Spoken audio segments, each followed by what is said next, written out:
Hi everybody, this is Mark Sononi with I'm with the Band, and today 12 tips and hints for how to have success at a blues jam. And this question came up actually on a blues guitar forum that I am part of, and there's some discussion about this. Somebody posed the question and there was a lot of good suggestions. I also have written about this, and I have a document that if you're interested, contact me via the email on the I'm with the Band website, or actually it'll be listed down below as well, and I will send that document to you to give you that information. There's going to be some things I'll cover that won't be in the document today, and some things that will be in that document. So, but either way, you can contact me for that information. Today we'll dive right into this. 12 tips for how to attend and have success at blues jams.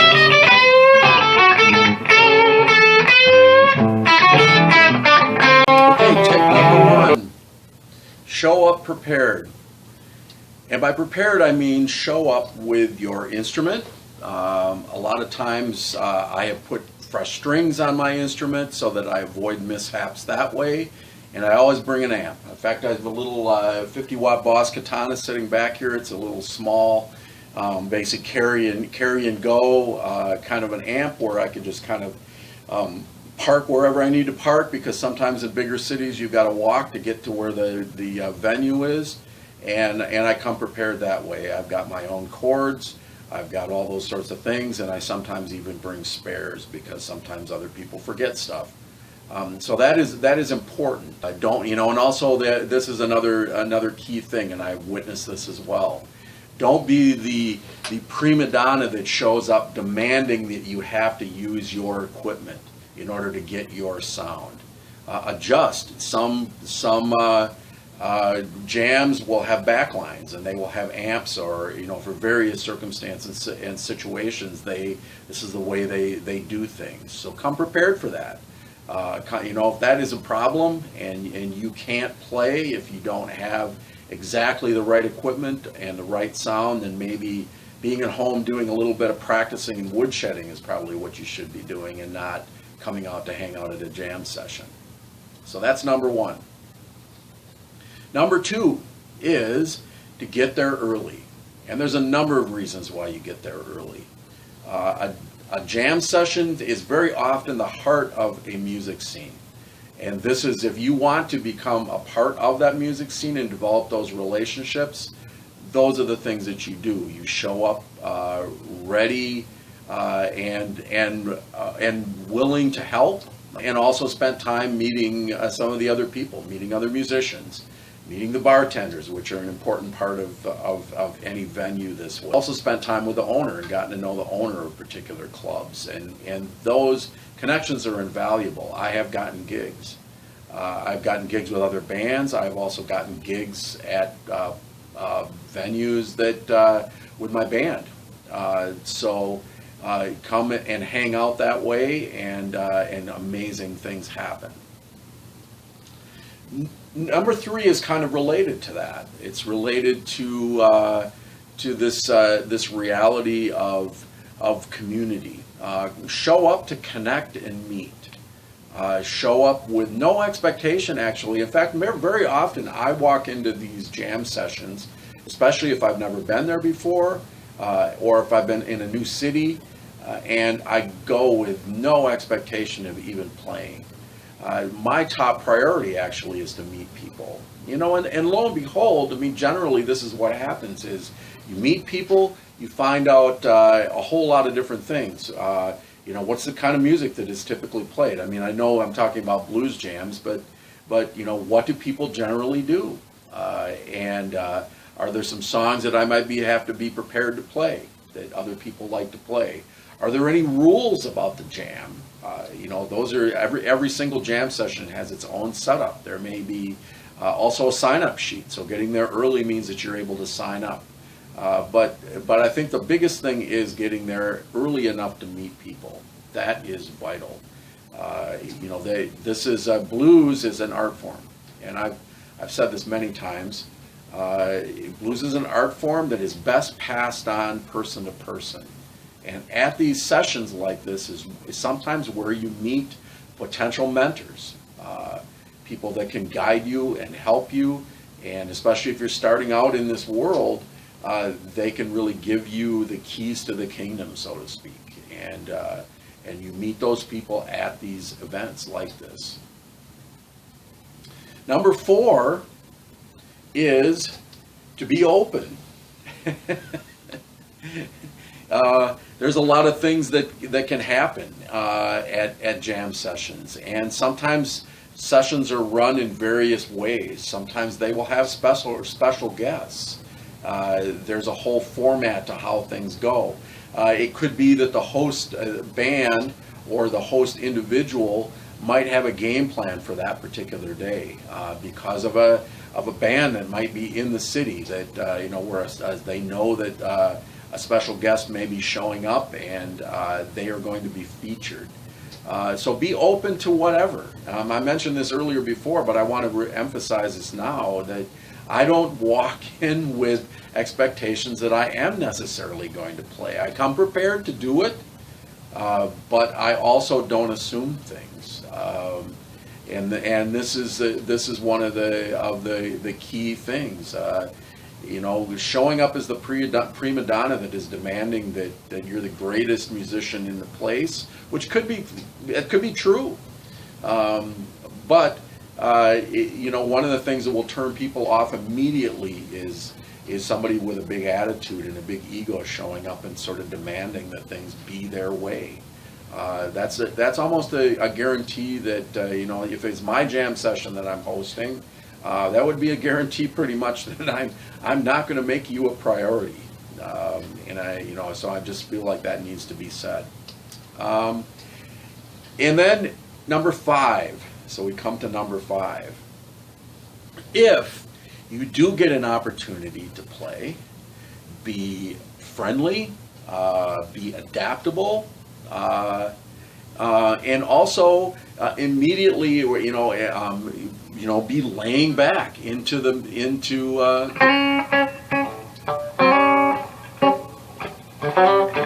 maybe little stabs rather than trying to play big chords and kind of blow people away with your solo abilities right off the bat. I hang back.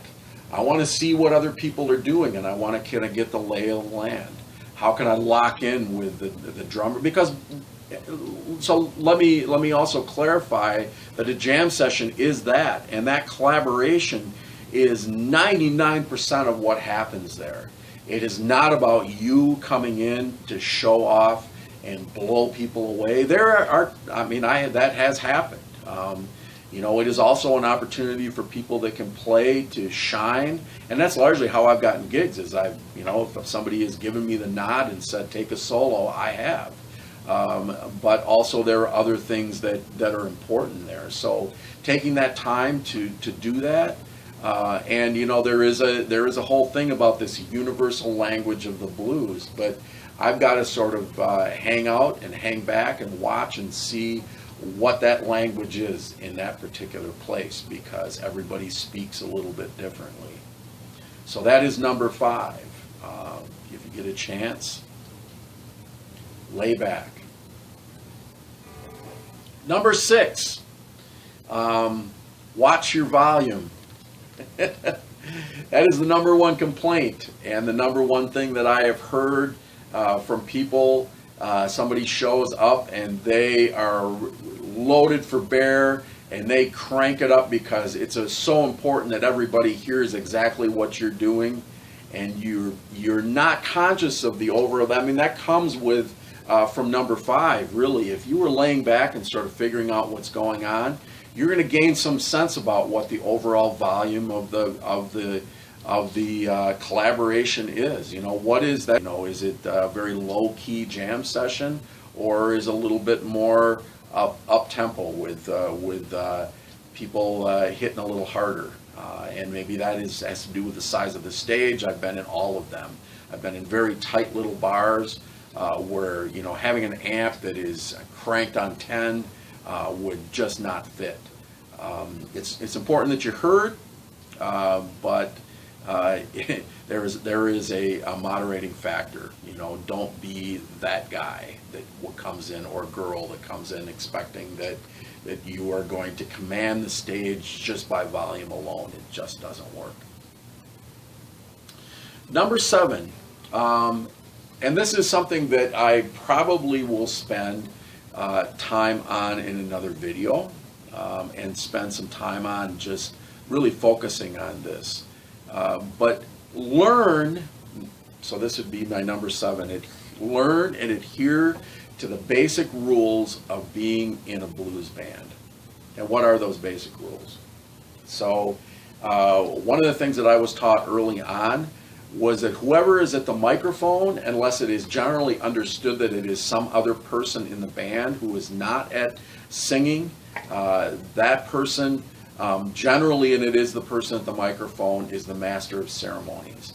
They are the ones that are going to determine a whole lot of things. They are going to probably determine what the song is. They're going to tell you what the format of the song is. Maybe it's a song that starts on the 5 and goes quick to the 4.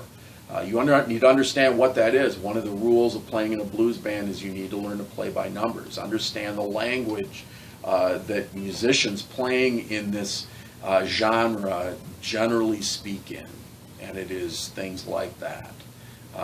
They may tell you some things about the particular song. It's an up-tempo, uptown shuffle, and it starts on the 5 and goes quick to the 4, something like that. So generally at a jam, people don't put very complicated songs out there, but I have been on a bandstand where somebody would announce and say that it was an 8-bar blues rather than a 12, and you have to be paying attention to that. So those are some things, but other rules are that part of that master of ceremonies thing is that the person at the microphone that is that master of ceremonies for that particular song is leading the song in the sense that they are going to tell you who is taking a solo. And they may call your name, they may turn around and look at you. You should be prepared, but one of the biggest things is that you do not stomp on other people's solos. In fact, when the solo comes in, generally it's expected that people would drop back a little bit, especially maybe in that first round of that first 12 bars. And then things may build up a little bit, but you want to lay back and sort of let things simmer a little bit and let that person that's soloing sort of speak those first words, so to speak, and sort of begin that process.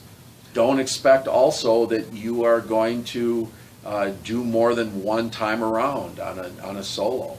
You may do 12 bars, and another soloist may be called, or another verse for the song may come in, and that may happen, but that's what needs to happen. You get to the turnaround, and if you don't know what the turnaround is, you need to find out what that is.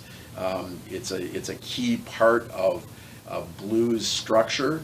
When you get to that turnaround, you better be turning, whether you're playing a solo or not. You better be looking at the person that is in charge of that particular song, and they will tell you. And if they may signal, take another one, or something else may happen, or there may change, or there may be stops, or there could be any number of things. But that's generally how things work in blues bands. Which brings me to number 9, and number 9 is sort of the next part of what I just talked about, and that is, do not just take a solo whenever you feel like it. In keeping with this whole idea of watching that person at the microphone, the person that is the MC for that particular song, and making sure that you're not stomping on a verse or somebody else's solo, any of those sorts of things. Pay attention to those key rules about how to function in a band. You take a solo when the person that is the MC, the person that is at the microphone, usually tells you take a solo, and they will tell you. So that's key. Number 10 is a little bit different, and it is really focused on the privilege that comes with being asked to be at the microphone and to be in charge of a song. You know, in fact, I will tell you that as somebody that has hosted jams, we're really looking for people that have that ability, that know songs, can sing songs, and more importantly, can lead songs. So in other words, you are at that microphone and you are telling people the song you're going to do. You are telling them what the structure is, what the groove is like, what the tempo is like, and you are the person that is in charge of telling other people that they have a solo, and all those sorts of things. The other thing that is part of that responsibility involves communicating with the audience. Part of being gracious and being a good collaborator is that you give accolades to other people.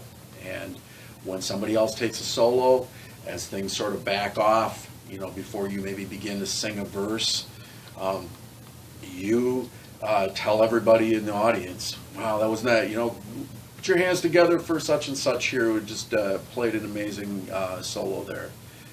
And be that kind of a person.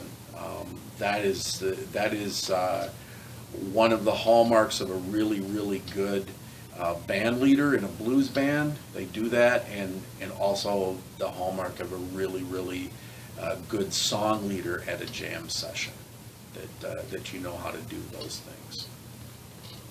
Number 11 is that when you are done doing that, whether you have participated in a couple of songs with a group of people or whether you have led a song, you are gracious and you go around and you thank people.